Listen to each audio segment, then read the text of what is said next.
वालेकुम दोस्तों। लो जी दोस्तों, 20-30-50 बुराक ट्रैक्टर का मैं ना मेरी पसंदीदा ट्रैक्टर है।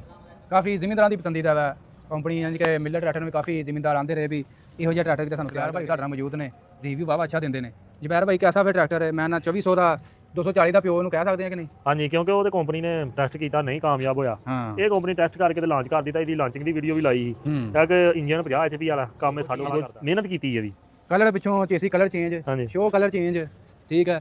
240 ਦੇ ਵਿੱਚ ਸਪੇਸਰ ਪਾ ਦਿੱਤਾ, ਸਪੇਸਰ ਠੀਕ ਹੋ ਗਿਆ, ਲੰਮਾ ਹੋ ਗਿਆ, ਹੋਰ ਨਾ ਚੁੱਕਿਆ ਆ ਜਾਏਗਾ। ਲਓ ਜੀ, ਇੱਧਰ ਵੀ ਆ ਕਾਬਲਾ ਲਾਤਾ ਜਿਹੜਾ ਇੱਥੇ ਜੀ ਤੇਲ ਵਗਦਾ ਤੇ ਬੰਨਣੇ ਪੈਂਦੇ ਸੀ, ਤੇ ਇੱਧਰ ਵੀ ਆ ਭਾਜੀ ਲਾਤੀ ਫਿਲਰ ਆਈ ਫਿਲਰ ਵੀ। ਹਾਂਜੀ ਹਾਂਜੀ, ਵੀ ਕੰਮ ਕਰਤਾ, ਵੱਡੀ ਗੱਲ ਹੈ। ਪਿਛਲੀਆਂ ਟੂਬਾਂ ਭਾਈ 60 ਵਾਲੀਆਂ 85 ਐ ਵਾਲੀਆਂ ਪਾਇਦਾਨ ਵੀ ਜਿਹੜਾ ਨਾ ਸਕੂਨ ਨਾ ਪੈਂਦਾ। ਹਾਂਜੀ, ਫਿਰ ਲੰਮਾ ਹੋ ਗਿਆ ਵਾਲਾ ਸਭ ਟਰੈਕਟਰ ਚੁੱਕਿਆ ਨਹੀਂ ਜਾਏਗਾ ਟਰਾਲੀ ਅੱਗੇ ਵੀ। 85 ਵਾਲੀ ਤੁਸੀਂ ਫੀਲਿੰਗ ਲੈ ਸਕਦੇ ਹੋ ਬਹਿ ਕੇ।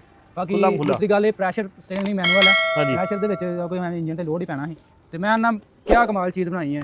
ਕੰਪਨੀ ਨੂੰ ਅਸੀਂ ਐਪਰੀਸ਼ੀਏਟ ਕਰਦੇ ਹਾਂ ਜਿਨ੍ਹਾਂ ਨੇ ਜ਼ਿਮੀਂਦਾਰਾਂ ਦੀ ਰਿਕੁਆਇਰਮੈਂਟ ਦੇ ਉੱਤੇ ਆਹ ਚੀਜ਼ ਬਣਾ ਕੇ ਜ਼ਿਮੀਂਦਾਰ। ਬਾਕੀ ਦੋਸਤੋ ਅਗਰ ਕਿਸੇ ਨੇ ਖਰੀਦਣਾ ਮੈਂ ਤੇ ਅੱਲਾ ਖੈਰ ਕਰੇ ਜੀ, ਬਰਾਕ ਟਰੈਕਟਰ ਨਾਲ ਰਾਬਤਾ ਕਰ ਸਕਦਾ ਤੇ ਇਹ ਸ਼ਾਹਕਾਰ ਖਰੀਦ ਸਕਦਾ। ਵੀਡੀਓ ਦੋਸਤੋ ਅੱਛੀ ਲੱਗੀ ਲਾਈਕ ਸ਼ੇਅਰ ਕਰ ਦੇਣੀ। ਇਸ ਤਰ੍ਹਾਂ ਦੀ ਇਨਫੋਰਮੇਸ਼ਨ ਵੀਡੀਓ ਇਸ ਚੈਨਲ ਤੁਹਾਨੂੰ ਦੇਖਣ ਨੂੰ ਮਿਲਦੀ ਰਹਿੰਦੀ ਹੈ।